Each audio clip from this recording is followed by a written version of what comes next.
Hello and welcome to the Inspiring Women in Asia series, also known as the IWTA. I'm Michaela Conner, co-founder of IWTA and today's guest host of this edition of the series with the lovely Sina Lorn, who's an assistant country manager from Discova in Cambodia.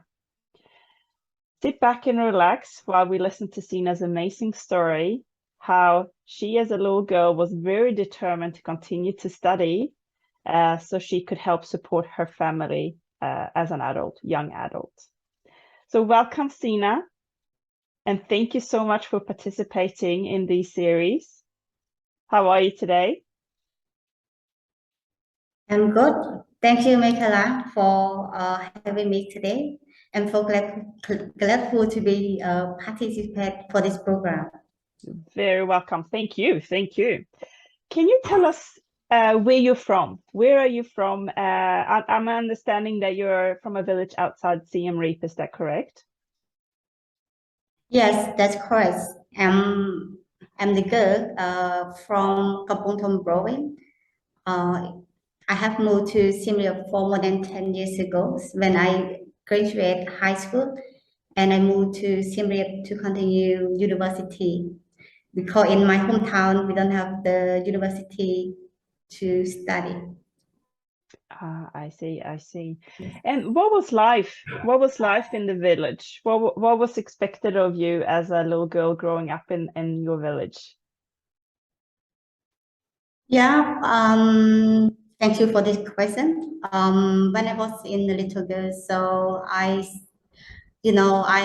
have grown as the other a girl at the village, and we had been like go to study, but it just many children have different opportunity. They have different like different chance. You know that not many girls that or many boys they have been graduate or continue their study because as the social norm, most of parents they not only pushing their children to finish their study, especially for the girl, because they believe that the girl should not study high because they need to spend their time to look after the family when they are married, and also when they study too high, they will be can be writing a letter to the boy, something like that. So most of the parents they will propose them to quit their study and help them to work to earn money and so on. So like for me, I am luckier than the other because I have opportunity to study, and I like can graduate high school because on the time it's only myself who can graduate and graduate high school. And even though in my family I have four sisters and one brother, it's only myself that finished study at university. Wow. So when you were a little girl, and you wanted to continue studying high school, did your parents expect you to stop studying at some point as well? Yes, on the time, my parents, like my mom, she's asked me like, you asked me to help to sell a grocery at the market and can support her to earn money. But I said it to my mom, no, I want to continue to study. Mm. Because I have a dream, you know. I don't want to be a seller at the market. I want to see everything's different. Yeah. And how old were you when she asked you to come and sell groceries at the market? Honestly, on that time I should be 20 or 19 Mm. because I had been start my studies very late. You Yeah. know, the girl who live in the countryside, they need to like start. Normally, the school they allow to start when you are at 6, but sometimes we need to like help parents. Like when I was young, my mom and my parents, they as a fisherman, they need to move to the lakes to fishing, and then I moved with them when I study like half year, and then I moved with them for many years, and then I start like around 8, and it's just first class. Ah, okay, I see. Yeah, Okay. so that's why. Yeah. So when you were 19, you were at high school? Yeah, Yeah. Okay, in your village. at my village, Yeah. Yeah. and yeah, and also like very hard as well for me on that when I was studying in high school, because my house is a bit far from the school, around 4 or 5 kilometers, and I ride bicycle like 2 times a day, and I want to study English, you know. I have studied like, even though I finish around 7 p.m. with the ride the bike along the road to my house. It's no lie. It's like it's hard because it's already dark. I don't have the light along the road, so sometimes I found very difficult. And sometimes I cry when it's raining, when the lightning coming up, and like my bikes cannot continue. So sometimes I'm crying along the time, but I never give up because I like to study, and I believe on the time English one I like to learn, and it is can help me for the I can communicate with the foreigner like we call Baran. So why were you so determined to continue studying? What was it that made you so determined that you wanted to continue your studies? Because I have a dream, as I told you earlier. I have a dream. I want to be to live in better life. I want to have a job to work at the office, and I want to be rich.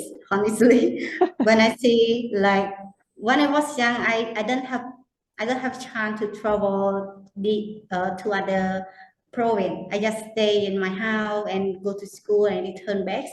I really don't know the outside of my village, like what is the outside my village look like. So I have a dream that I want to be rich. I want to have a big house. I want to work at the office, and I want to be different. And I have no idea on that time as well why I can sing like this, because I really grow in the village. Why I can see the difference, I have no idea as well. But I remember on that time I used to encourage my cousin because she stopped to study at 6, and I pushed her to continue her study because I told her that study is the choice for you. If you have a higher education, you have a choice. Even though you be here to be a teacher, even though you are the like make your own business or whatever, you have a choice. Yes. So after you graduated high school, what happened? When I finished high school, I want to study in Phnom Penh, the capital city of Cambodia. But my mom don't allow me to study there because we don't have the family that can look after me, and even though we don't have enough money as well, because we spend a lot of money. But luckily that she allowed me to move to Siem Reap because I have a sister who come who came here earlier, then so I can stay and live with her. So she allowed me to continue to study at university in Siem Reap. And what did you study at university? I study as accounting and finance. Okay. Honestly, I don't like number, you know. But you know, like because of the I don't know what's because of what, but like on that time we really follow on the like uh like the situation, like which subject or what job that is popular. And when I study, I ask my friend or even though people surround me, what subject I should study. Even though myself, I don't know which subject I like because I'm not really know what is your dream or what is your what are you good at. So I just know that I don't like number, but because of the situation and the job market, something like that, so I decided to study accounting and finance. Okay. But luckily I don't I work as a tourism. When I moved to study in Siem Reap, I have been work part-time job and to earn money to support myself. So I work as a work as a Italy restaurant. So I can support my study that I not only get support from my family because they not really rich and I want to live independently and can find a way to live by myself. Yeah. So But that was your luckily, first. That was your first job, the part-time job. my first job. Yes. Yeah. You know, at the time, like $40 per month, and I spent for rent the room to stay and some food. But on the time, I can get some support from my sister and my parent to pay for the school fee around 1 year, and another year I try to support by myself. Yeah. So once you graduated university, how did you feel that you had completed your studies? You graduated high school, so you could go to university, and then you graduated university. It must have been an amazing feeling. Exactly. So I can't believe that the time runs so fast. And even though I study the subject that I feel I'm not really good at, but luckily I can work in the field that I really like, and I never feel boring to work in tourist industry. So I'm really grateful for what I be here today. Yeah. So you studied finance or accounting. So how did you get to from studying accounting? How did you get into working in the tourist industry? It's like a long story. When in the past, when we not really have experience on the field, they not really hiring you because you don't have experience in tour industry. On the time, my friend she moved to we work at the hotel, and then she moved to work at the tourism, and I want to follow, like I want to change, and then her husband helped me to writing the CV for me, and then I apply. And on that time, because my photo on that time and not look so nice, and on that time only photo can show that the person who choose me said that because your photo is very nice, it's okay, you know skill, but skill can teach. And then I luckily to get the job, but I like on the time I learned many things because I'm not really the social girl who traveling a lot. I don't know many things, so I need to learn a lot of things. Sometimes it make us really suffer, crying in the bathroom sometimes, but I never give up. I try my best to do whatever I can, and then I can work there for around more than 1 year. And then I have opportunity to work for Discova since 2011. So you've been in the Okay, so you've been in the tourist industry for over 12 years, about 12 years. Yeah. So why are you so passionate about the tourist industry? It's very I feel that I'm not boring, and I love traveling, and tour industry like to give us opportunity to travel, to communicate, to connect it with people around the world, and even though can learn about the culture, and a lot of things happen, and to make ourselves growing up and know new things, and even though sometimes challenge new things, but it really make us like enjoyable. Mm. Mm. And in especially like I work here, there's a part that I can help because we have some program that can support the local people, Mm. children, and I mostly sometimes I join my friend to be to do the volunteer, to like sometimes go to school, to painting, to motivation the student to be like successful life, something like that. And I'm so grateful to be along with the positive impacts. Mm. Because from my understanding, hearing you talk, education is really important to you. So, what advice would you give younger people, or maybe other girls in the villages now that are dreaming to continue to study? What advice would you give them? Because maybe the social pressures or cultural pressures is that they should stop studying and help the family instead. What advice would you give them? Yeah, I really like highly recommend for the young generation, especially for girls. Education is very important for everyone to make succeed. Especially like I talked earlier, education can make you a choice. You can be anyone that you want to be, and and education can make you succeed.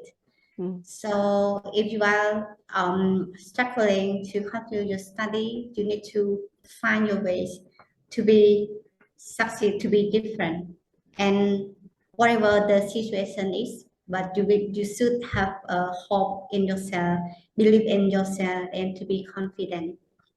And then you will find the difference Mm. and successful in your life. Mm. That's good advice. And Sina, you know, 11, 12 years ago when you started working in the industry, did you think you were gonna be a leader in for a DMC? Did you think that you were gonna be leading a team, a whole team in the DMC world? When I work, I always have a dream. I want to be better. I want to be like moving forward. I don't want to stay in the same places because for myself, I like to challenge myself, and I will be because I sometimes mostly I work so hard, and I'm not really want to be free, something like that. I want to learn new things. And this, like many people, I think it's not only me, but many people did not want to stay in one place or one role. See, they always looking for better opportunity, and this motivate themselves to be better from you are yesterday or from you are in the past.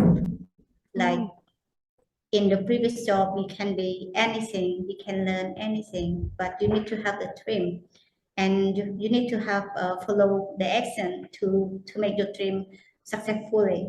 Mm. Be better than you were yesterday. I love that. I'm going to use that quote. Yeah. That's a good quote. Thank you. And Thank you. what's the most challenging? What's the most challenging parts for you of being a leader? Yeah, I think a lot of things challenging for me because the social norm is still surround. It's not, and especially in Asia, Cambodia is still like not really equal.